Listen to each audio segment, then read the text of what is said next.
Assalamualaikum warahmatullahi wabarakatuh. Saya Eka Sulistyorini. Saya akan memaparkan aksi nyata saya pada modul 1.4.A.10 sosialisasi budaya positif di SDN GM 1 Kota Kediri yang saya laksanakan pada tanggal 27 Agustus 2022. Latar belakang aksi nyata ini saya lakukan yaitu untuk mensosialisasikan budaya positif kepada rekan sejawat di sekolah dengan terlebih dahulu mengkomunikasikan kepada ibu kepala sekolah. Mengingat budaya positif ini sangat penting, maka sebagai calon guru penggerak saya harus mengambil langkah ke arah perubahan yang lebih baik melalui sesi berbagi mengenai filosofi Gajah Dewantara, penerapan budaya positif dengan menerapkan konsep-konsep inti seperti disiplin positif, motivasi perilaku manusia, 5 posisi kontrol, keyakinan kelas, pemenuhan kebutuhan dasar murid, dan segitiga restitusi. Tujuannya yaitu merubah pandang guru tentang murid dan cara mengajar, mengenalkan filosofi Gajah Dewantara, penerapan budaya positif dengan menerapkan konsep-konsep inti seperti disiplin positif, motivasi perilaku manusia, 5 posisi kontrol, keyakinan kelas, pemenuhan kebutuhan dasar murid, dan juga segitiga restitusi. Tolak ukurnya adalah adanya perubahan cara mendidik murid yang berpihak pada murid sesuai dengan filosofi Gajah Dewantara dan lebih humanis, serta penerapan budaya positif yang lebih baik di sekolah disesuaikan dengan kebutuhan dasar murid. Lini masa tindakan yang akan dilakukan yaitu sosialisasi budaya positif kepada rekan sejawat di sekolah dasar negeri Ngayam 1 Kota Kediri dengan terlebih dahulu mengkomunikasikan kepada ibu kepala sekolah. Dan mengingat budaya positif itu sangat penting, maka sebagai calon guru penggerak saya harus mengambil langkah ke arah perubahan yang lebih baik melalui sesi berbagi mengenai filosofi Gajah Dewantara, penerapan budaya positif dengan menerapkan konsep-konsep inti seperti disiplin positif, motivasi perilaku manusia, 5 posisi kontrol, keyakinan kelas, pemenuhan kebutuhan dasar murid, dan juga segitiga restitusi. Dukungan yang saya butuhkan yaitu dukungan dari ibu kepala sekolah SDN Gayam 1 Kota Kediri serta teman sejawat yaitu Dewan Guru SDN Gayam 1 Kota Kediri. Nah, berikut adalah dokumentasi kegiatan saya sosialisasi budaya positif di SDN GM 1 yang saya laksanakan pada tanggal 27 Agustus 2022. Assalamualaikum warahmatullahi wabarakatuh. Waalaikumsalam warahmatullahi wabarakatuh. Kepada yang terhormat Ibu Kepala Sekolah dan Dewan Guru SDN GM 1 yang saya hormati, perkenankan kali ini saya akan mensosialisasikan modul budaya positif yang saya pelajari di calon guru penggerak. Berikut yang pertama. Nah, topik sosialisasi yang akan kita bahas dan saya jelaskan pada hari ini. Yang pertama adalah perubahan paradigma belajar. 2.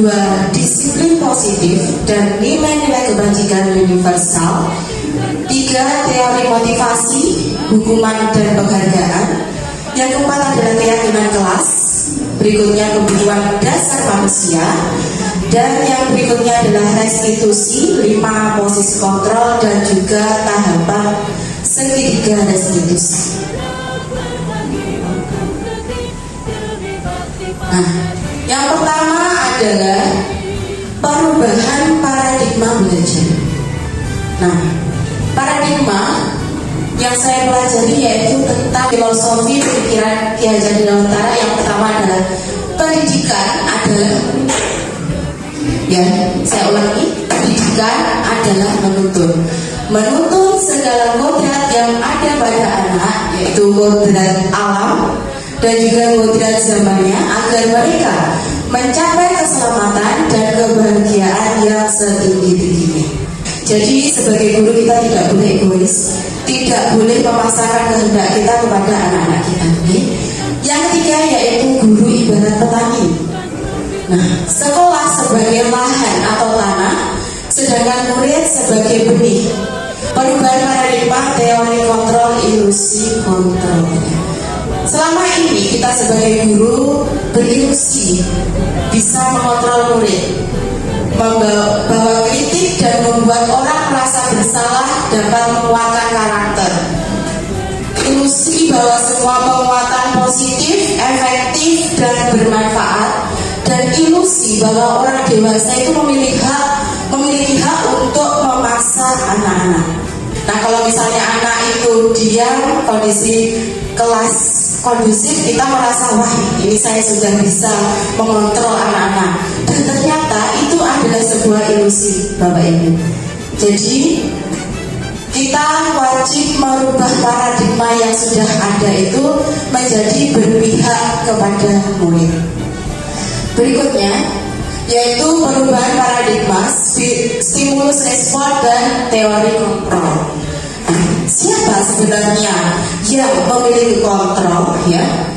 Kalau selama ini kita menggunakan stimulus respon dengan teori behavioristik, yaitu kita mencoba mengubah orang agar berpandangan sama dengan kita. Sedangkan di teori kontrol, kita berusaha memahami pandangan orang lain tentang dunia. Jadi anak atau seseorang itu mempunyai pandangan masing-masing. Kita tidak berhak ikut campur atau memasarkan pandangan kita terhadap orang lain. Berikutnya yaitu disiplin positif dan nilai kebajikan. Nah, apa tuh pengertian dari disiplin itu? Disiplin itu berasal dari kata disiplina dari bahasa Latin yang artinya belajar. Jadi makna asal dari kata ini berkonotasi dengan disiplin diri dari murid-murid Sokrates dan Plato.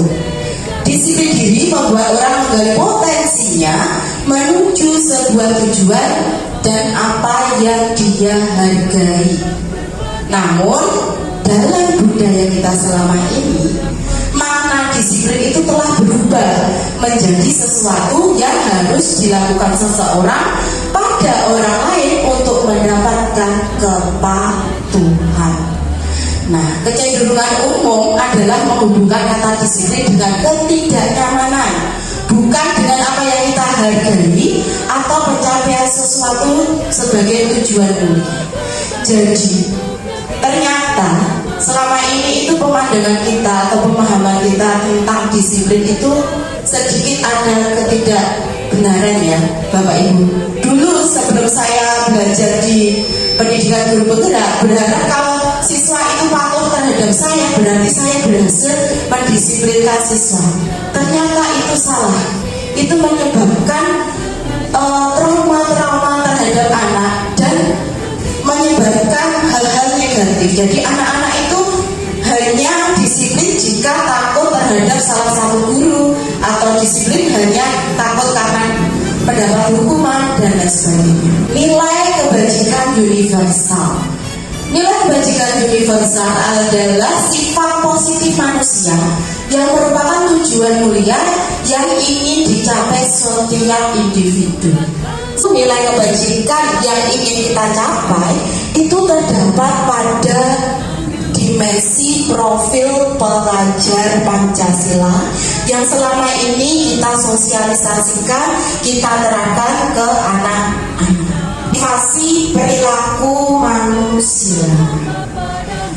Salah satu contoh yang pertama untuk menghindari ketidaknyamanan atau hukuman.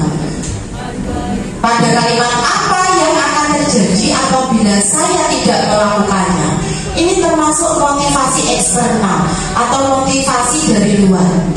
Murid melakukan sesuatu karena keinginan untuk mendapatkan sesuatu, agar mendapat penghargaan, pujian, atau mungkin takut dengan hukuman. Itu merupakan motivasi eksternal, jadi bukan dari dalam diri murid itu tersendiri. Nah, yang kita harapkan dari murid itu apa loh? Yang kita harapkan dari murid itu yaitu motivasi internal dengan tujuan disiplin positif. Dengan anak mempunyai keinginan dari dalam dirinya sendiri untuk berbuat kebaikan, nah itu yang kita harapkan. Jadi bukan karena paksaan orang lain, bukan karena dia itu pamrih terhadap sesuatu, itu yang kita harapkan dari murid. Merdeka menurut Ki Hajar Dewantara, yaitu merdeka artinya tidak hanya terlepas dari perintah orang lain, akan tetapi juga cakap buat memerintah diri sendiri. Poin keyakinan kelas. Kenapa kita tidak membuat suatu peraturan tetapi harus membuat keyakinan kelas? Gunanya untuk mendukung motivasi intrinsik kembali ke nilai-nilai dan keyakinan lebih menggerakkan seseorang dibandingkan mengikuti serangkaian peraturan. Jadi seperti itu. Nah, ini contoh keyakinan kelas yang saya buat dengan anak-anak. Keyakinan kelas itu tidak dibuat oleh guru, tetapi dibuat oleh anak-anak bersama guru. Keyakinan kelas, kenapa toh harus dibuat keyakinan kelas? Dengan membuat keyakinan kelas ini, kita bisa membuat motivasi intrinsik terhadap anak, memunculkan, oh saya harus menghargai orang lain dan barang miliknya. Oh saya harus percaya bahwa saya itu bisa, saya itu baik, saya itu bisa melakukan hal baik. Itu harus kita munculkan ke anak-anak kita. Merupakan perbedaan dari contoh peraturan dan keyakinan kelas. Hukuman biasanya terjadi pada siswa-siswa kita yang bertengkar. Nah, itu kalau misalnya ada anak yang merobek buku temannya, itu kita kan biasanya menyelesaikannya dengan membuat inisiatif dari kita sendiri. Nah, kalau di restitusi itu kita membuat ide atau gagasan dari siswa itu sendiri. Dia berinisiasi untuk apa, bagaimana cara menyelesaikannya. Itu nanti kita bahas di segi 3 restitusi. Berikutnya yaitu kebutuhan dasar manusia. Kebutuhan dasar manusia ada 5 kebutuhan dasar. Yang pertama adalah survival, adalah kebutuhan bertahan hidup. 2, kebutuhan kasih sayang dan rasa diterima. 3, penguasaan, berkuasa atau power. Kebutuhan akan freedom dan kebebasan. Dan juga kebebasan akan kesenangan atau fun. Ini kebutuhan dasar manusia yang wajib kita hormati, kita gunakan dan juga kita laksanakan kepada murid-murid kita. Juga kita harus menghargai kebutuhan-kebutuhan mereka sebagai manusia. 5, posisi kontrol. Nah, apa posisi kontrol kita? Selama ini kita itu posisinya mungkin ada di salah satu pilihan 5 posisi ini. Ya, yang pertama adalah pemberi hukuman. 2, pembuat merasa bersalah. 3, posisi sebagai teman. 4, sebagai pemantau. Dan yang kelima adalah sebagai manajer. Berikutnya. Nah, ini penjabaran dari 5 posisi kontrol. Nah ini guru sebagai manajer. Ini yang kita harapkan, ya. Pertanyaan yang memunculkan gagasan atau ide dari siswa itu sendiri. Jadi itu ya. Contohnya, apa yang kita yakini? Sebelumnya kan kita sudah membuat keyakinan kelas.